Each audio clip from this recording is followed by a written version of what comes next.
안녕하십니까. 오늘은 제 건축시공 현장 실무 제 11차 시 강의를 진행하도록 하겠습니다. 철근 물량 산출, 그러니까 콘크리트 부조체 공사를 알아봤는데 철근 물량, 철근의 물량은 어떻게 산출을 해야 되느냐.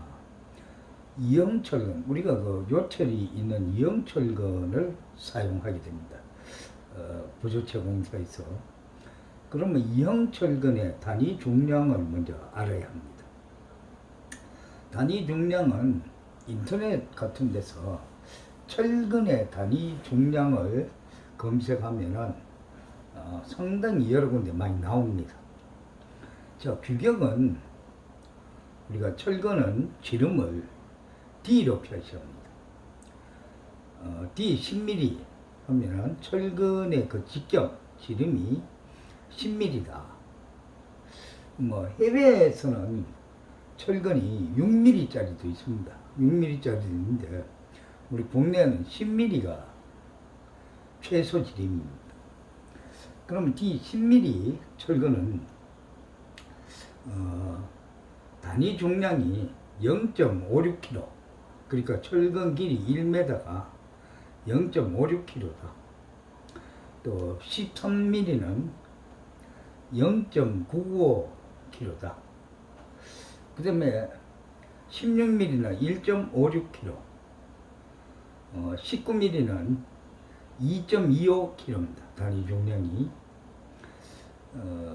22mm는 3.04, 그 다음에 25mm는 3.98, 뭐 그 이외에도 뭐 29mm, 뭐 32mm 이렇게들 있는데, 건축공사에서는 특히 단독주택은 22mm 이상 철근이 들어가는 데가 없습니다. 없고, 또 뭐 대형 건축물도 25mm 이상 들어간 데는 거의 없고, 뭐 29mm나 32mm 정도 되면은 주로 교량공사 같은데, 토목에서 뭐 댐의 물방석이라든가 이런 데 들어가는 것이지, 건축에는 그렇게 굵은 철근이 많이 들어가는 것이 없습니다.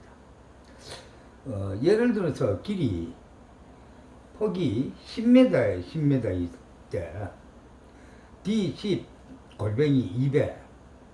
자, 우리가 여기서 하나 알아야 될 거는,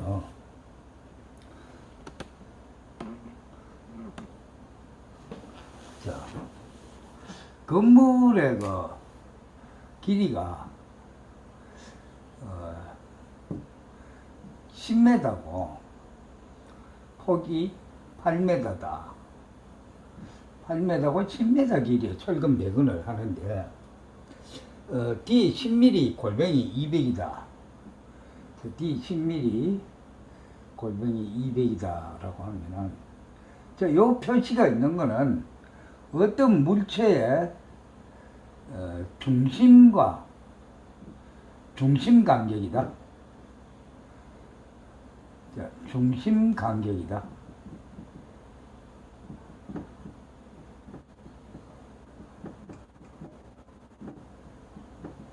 자, 어떤 물체의 중심과 중심 간격이다. 그러면 도면에 D 10mm 골뱅이 200이라 하면은 철근이 그 10mm 철근이 중심과 중심 간격이 200mm 간격으로 쫙 나열되어 있다는 거죠. 자, 그러면은 우리가 길이 10m 방향으로 철근이 200mm 간격으로 들어간다고 했을 때, 이게 길이 10m니까 10 나누기 10m 나누기 200이니까 0.2. 자, 0.2. 그 다음에 플러스 한 개가 돼야 됩니다. 왜 그러냐면, 왜 플러스 한 개를 해주냐면, 우리가 그냥 200을 나눠갖고 막 200 간격으로 한 개씩 이렇게 들어가는데, 첫 번째 여기도 한 개 더 가야 되기 때문에, 맨 첫 번째도 한 개 더 가고 들어가야 되기 때문에 플러스 한 개를 해줘야 됩니다. 자, 첫 번째도 들어가야 되기 때문에 플러스 한 개를 해줘야 된다. 그러면 개수가 나오겠죠? 요렇게 하면은 철근이 몇 개 들어간다는 게 나오게 되겠죠? 그 다음에 우리가 길이가 10m 방향으로 나열을 했으니까 실제로 철근의 길이는 8m죠. 이 한 개가 8m. 자, 그러면은 철근의 길이가 8m다. 자, 8m다. 그 다음에 철근은 우리가 요 10mm는 메타당 0.56kg라고 했습니다. 그러니까 곱하기 0.56이다. 그 다음에 우리가 할정률이라는 게 있습니다. 철근은 이형철근의 할정률은 우리가 3%를 적용을 합니다. 이 광국공사건 뭐든 다 3%가 적용이 됩니다. 그래서 우리 정미 수량을 산출하고 난 다음에 3%를 적용을 하면은 바로 1.03을 곱하면은 3%죠. 그냥 우리가 0.03을 갖다 곱해버리면 요 계산에서 또 더해줘야 되는데 1.03을 하면은 바로 그대로 산출이 되는 거죠. 자, 이렇게 하면은 철근의 무게가 나옵니다. 자, 이 그러면 50개, 51개죠. 51개. 자, 우리가 이렇게 해서 51개 곱하기 8 해서 무게를 곱하면은 또 할정률을 곱하면은 철근의 수량이 나오죠. 철근의 중량. 한번 좀 여러분들 계산해 보시기 바랍니다. 이렇게 계산하면은 요 방향의 철근은 계산이 되었고, 그 다음에 길이 방향 10m 방향으로는 또 200mm 간격으로 처음부터 쭉 길이 방향의 철근이 200m 간격으로 있다는 거죠. 자, 그러면 길이 방향의 철근은 자, 요번에는 요 총 길이가 8m니까 8m에 나누기 200mm 간격이니까 0.2 플러스 또 1개 요렇게 하고, 그 다음에 요번엔 철근의 길이가 10m니까 10m를 곱해주고, 철근의 단위 중량이 10mm는 0.56kg니까 0.56을 곱해주고, 다시 우리 할정률 3%니까 1.03을 하면은 철근의 중량이 나옵니다. 중량이 나오고, 자, 그러면 우리가 복철이 깔린다고 했을 때 하부철근 중량이 아까 가로철근, 세로철근 더하면은 전체 중량이고, 거기에 복철이면 곱하기 2를 하면은 복철의 중량이 다 나오죠. 그래서 철근의 그 물량 산출은 그렇게 어려운 건 없다. 누구든지 마음만 먹으면은 나누기, 빼기, 더하기, 곱하기만 할 줄 알면은 철근의 물량을 산출할 수가 있다. 자, 할정률을 곱해서 산출된 철근의 양을 철근 소요량이라고 하고, 할정률을 곱하지 않는 철근의 양은 정미소량이라고 합니다. 그럼 왜 할정률이 필요하냐? 철근을 가공해서 잘라가 재단하고 하다 보면 짜투리도 날아가고 이렇게 됩니다. 그래서 3%라는 그 할정률이 반드시 필요하다.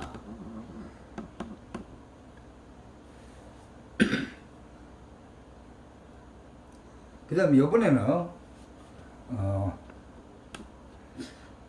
콘크리트 물량 산출. 자, 콘크리트는 가로, 세로, 가로 곱하기 세로 곱하기 두께는 바로 부피인 입방미터죠. 자, 입방미터로 산출한다. 입방미터를 우리가 누베라고 한다. 네미콘은 이렇게 우리 시킬 때 보통 네미콘 한자는 6누베라고 하죠. 근데 어떤 네미콘은 뭐 6.5루베다 한자에 7루베다. 우리가 항상 네미콘 풍기 현상이 생길 때는 7루베라 그랬습니다. 그러니까 알고도 물량이 없으니까 눈 뜨고 그냥 사기당하는 거죠. 우리 네미콘 차가 15톤 차입니다. 네미콘 1루베가 그 비벼는 생콘크리트는 2.4톤이라 그랬어요. 그래서 15톤 차에 6루베 이상 실을 수도 없을 뿐더러 탱크 자체 용량이 6루베이기 때문에 6루베보다 더 싣고 오르막길을 이래 오르면은 네미콘 그 뒤에 붙는 쪽으로 다 쏟아져 나와 버립니다. 그 6루베 이상 실을 수가 없어요. 뭐 현재는 뭐 7루베다 이렇게 하는 업체는 없어요. 옛날에 풍기가 생길 때는 뭐 비꼬면 네미콘 안 주면 못 쓰니까 어쩔 수 없이 눈 뜨고 사기당했죠. 그래서 네미콘은 한 차가 6루베입니다. 그래서 우리가 보통 주문할 때는 뭐 2루베 이상은 다 갖다 줍니다. 네미콘은 그냥 한 차만 시켜야 되는 줄로 생각을 하는데 네미콘 10루베다 이렇게 시키면은 6루베 한 차 오고 4루베 한 차 오겠죠. 2루베 이상의 물량은 다 운반을 해 줍니다. 그럼 네미콘 물량의 산출은 예를 들어서 뭐 어떤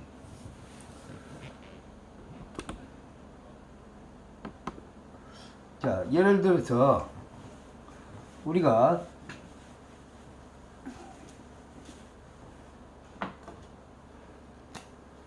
뭐 10루베 바닥을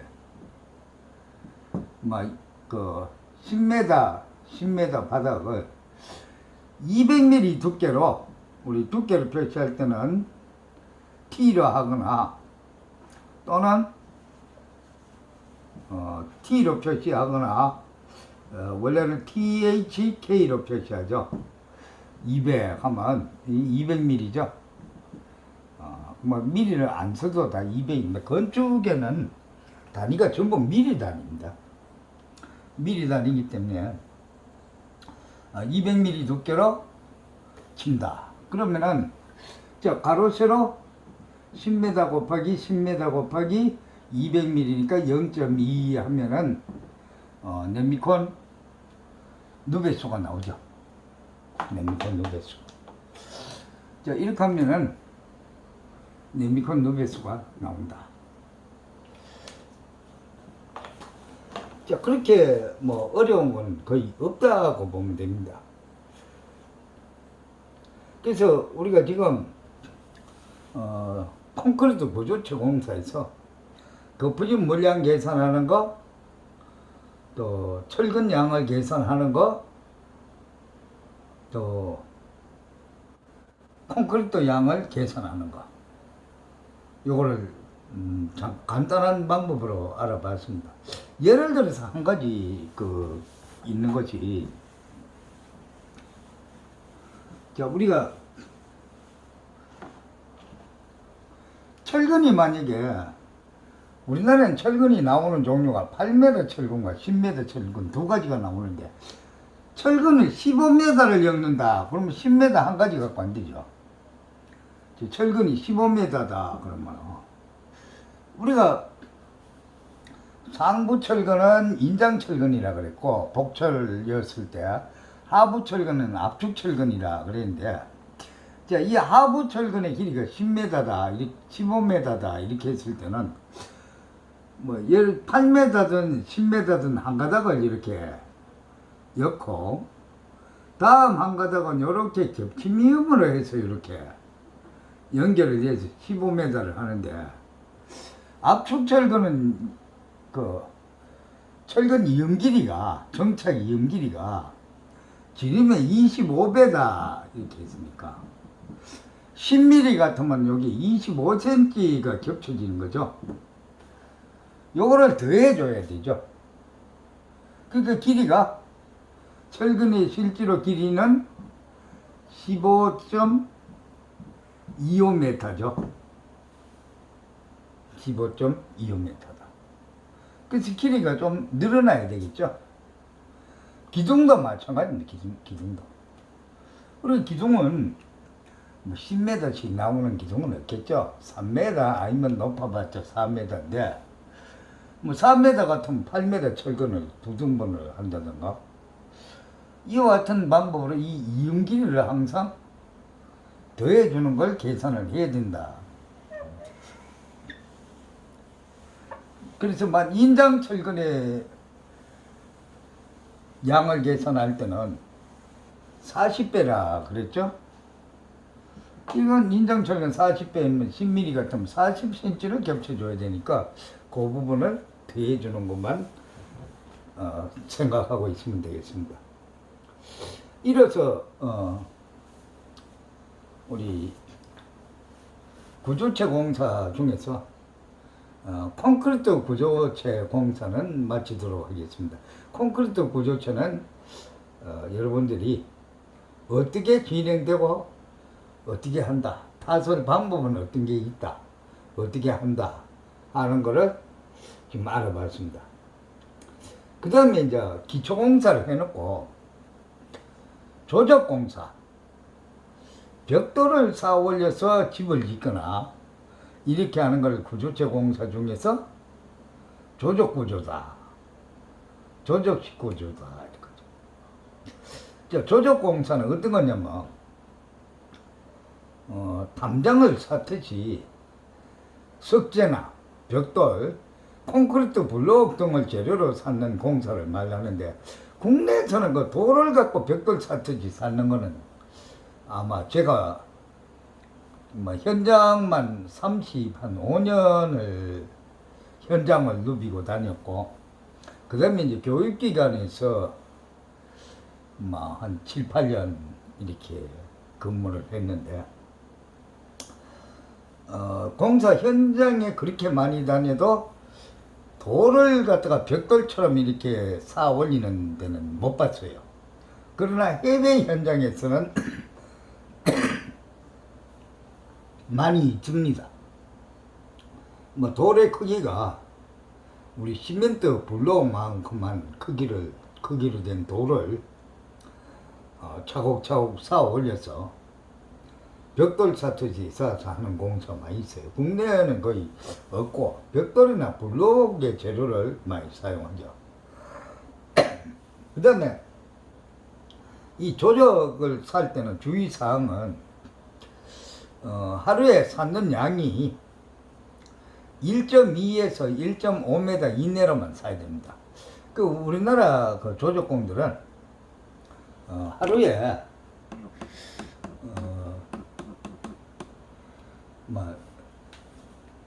2.4m, 3m까지도 쌓죠.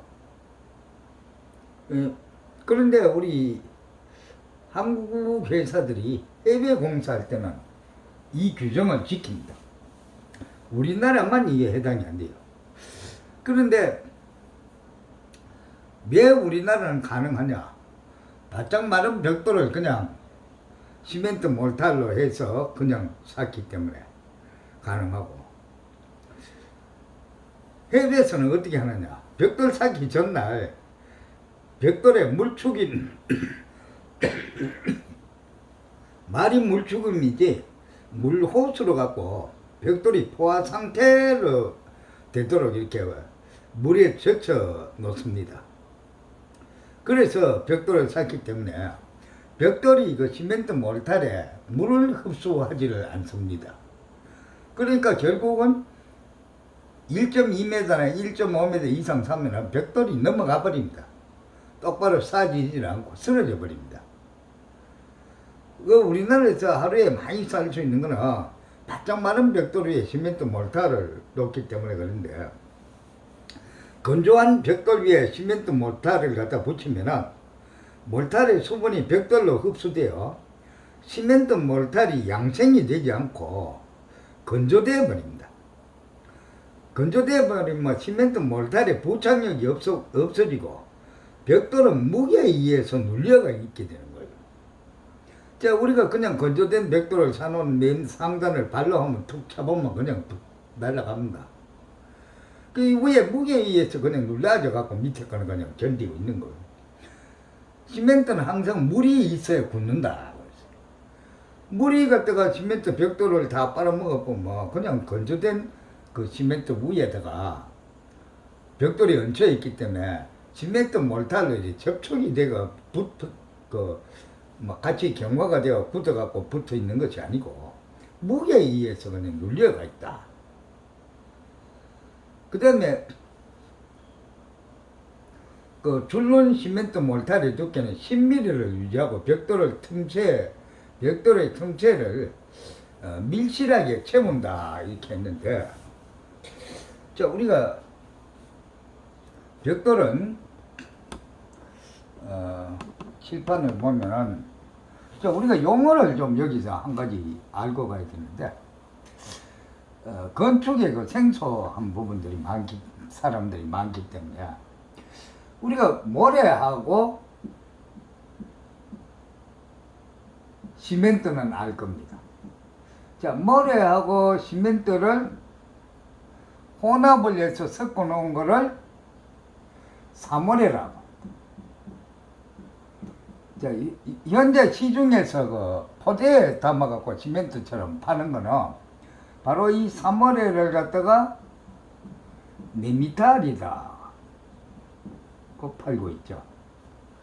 자, 두 가지를 모래하고 시멘트를 혼합을 해 놓은 걸 사모래라고 하고, 또 시중에 그냥 포대에 담아가 파는 건 네미탈이다. 그러면 모래하고 시멘트하고 여기에다가 물을 부어서 반죽을 해 놓은 거를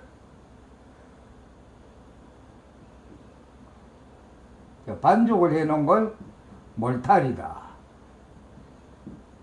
자, 우리가 반죽을 해 놓은 걸 몰탈이다. 그럼 몰탈이라 그러면 모래, 시멘트, 물을 갖다가 반죽해 놓은 걸 시멘트 몰탈. 우리가 드라이비트 같은 것처럼 이렇게 흑천으로 바를 수 있도록 반죽이 돼 나오는 제품도 다 몰탈이에요. 드라이비트 몰탈. 또 타일본드처럼 이렇게 반죽이 돼서 흑천으로 이렇게 바를 수 있는 거는 다 몰탈이다. 단 모래, 시멘트, 물을 갖다 혼합해서 해놓은 거는 시멘트 몰탈이다.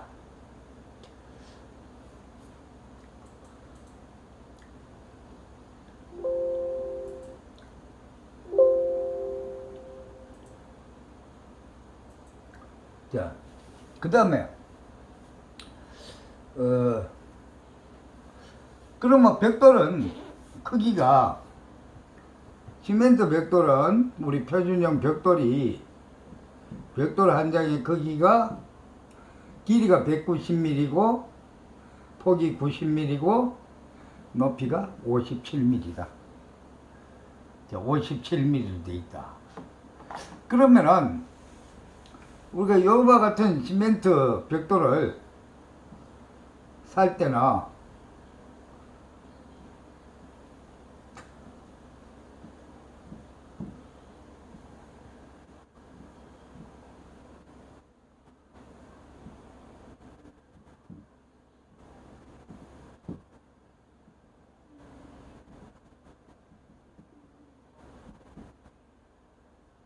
자, 여기도 10mm 공간이 줄눈이 시멘트 몰탈이 10mm가 들어가야 되고, 여기에 덮어지는 몰탈도 두께가 10mm 정도로 이렇게 펴야 된다.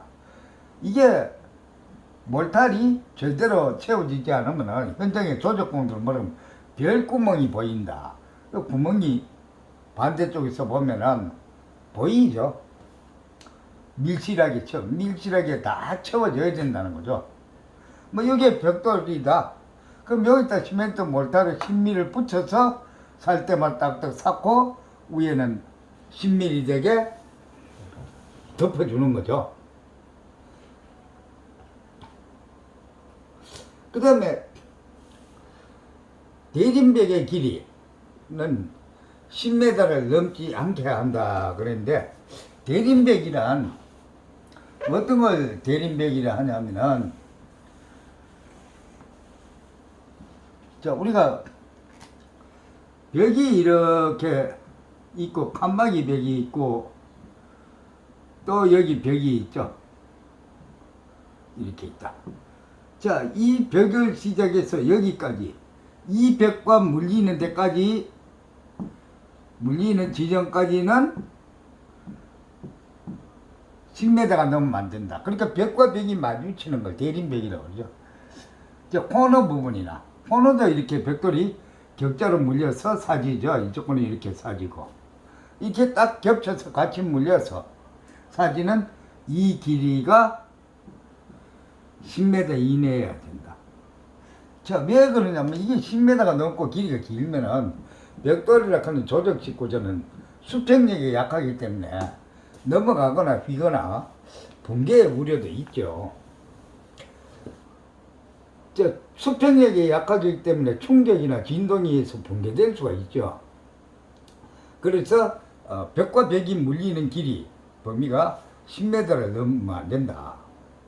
그 다음 벽돌 벽의 높이는 4m를 넘으면 안 된다.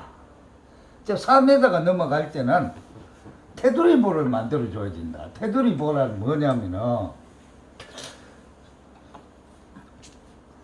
기초가 있고 벽돌을 우리가 이렇게 1.0mm 이렇게 사갖고 올라가면은 4m가 넘으면 4m 위에는 콘크리트로 이렇게 볼을 만들어 줘야 돼요.